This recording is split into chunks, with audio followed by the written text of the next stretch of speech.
আসসালামু আলাইকুম প্রিয় দর্শক, আশা করি সবাই ভালো আছেন। আমি আজকে বানাবো খুবই সহজ এবং সাধারণ একটা রেসিপি, বরবটি আলু দিয়ে কার্পু মাছ রান্না। এই রান্নাটা অনেকে জানে, কিন্তু যারা জানেন না, নতুন ব্যাচেলর অথবা প্রবাসে থাকেন, তাদের জন্য এই রান্নাটা।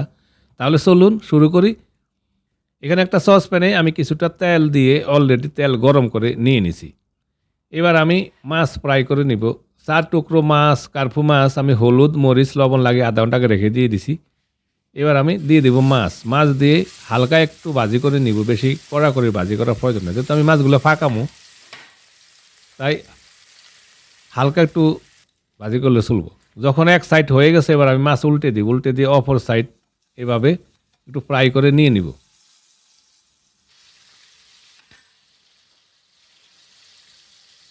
কিছুক্ষণ পর চলে আসলাম, মাছ ফ্রাই হয়ে গেছে। এবার আমি মাছগুলো উঠিয়ে নিব।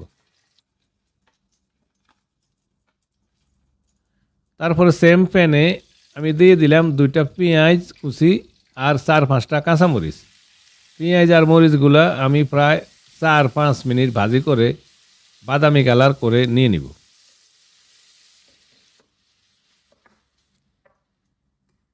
পেঁয়াজ মরিচগুলো বাদামি কালার হয়ে গেছে, আমি 4-5 মিনিট ভাজি করে নিয়ে নিছি। এবার আমি দিয়ে দিলাম 1 টেবিল চামচ আদা বাটা আর আধা টেবিল চামচ দিলাম রসুন ছেঁচা। আদা রসুনগুলো আবার একটু ভাজি করে নিব, আদা রসুনের কাঁচা গন্ধটা চলে যাওয়ার জন্য।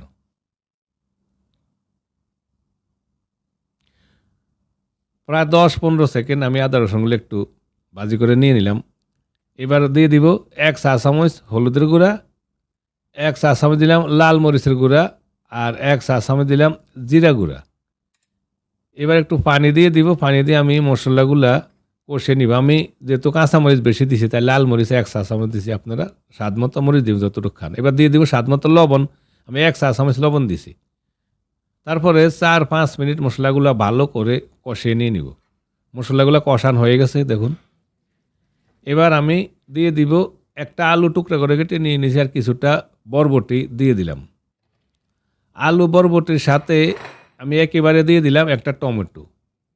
টমেটোটা আমি গলে নিব, এতে টমেটোর ফ্লেভারটা খুব একটা ভালো লাগে তরকারিটা রান্নার পরে, তাই একই সাথে দিয়ে দিলাম টমেটো, যাতে টমেটোটা গলে যায়।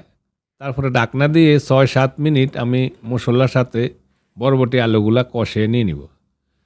6-7 মিনিট পর চলে আসলাম।